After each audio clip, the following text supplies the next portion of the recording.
এই সেই হাতিয়ার মানুষের কাঙ্ক্ষিত স্বপ্নের ফেরি, যেখানটায় যেটা হাতিয়ার মানুষের দীর্ঘদিনের লালিত স্বপ্ন অনেকদিন পর পূরণ হলো। আজকে আমি প্রথম ফেরিতে উঠতে যাচ্ছি। ফেরি করে আজকে নোয়াখালী যাব। আমার খুব ভালো লাগতেছে দেখে।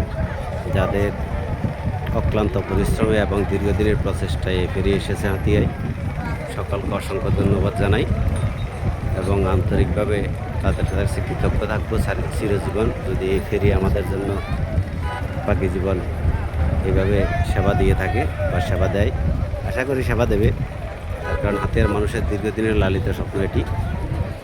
ভালো থাকবেন সবাই। অনেক ভালো লাগতেছে, আমি নিজেই আনন্দিত এবং অনেক উৎসাহী। ফেরিতে উঠবো, ফেরিতে বাইক নিয়ে নোয়াখালী থেকে ঘুরে আসবো। এই সেই ফেরি।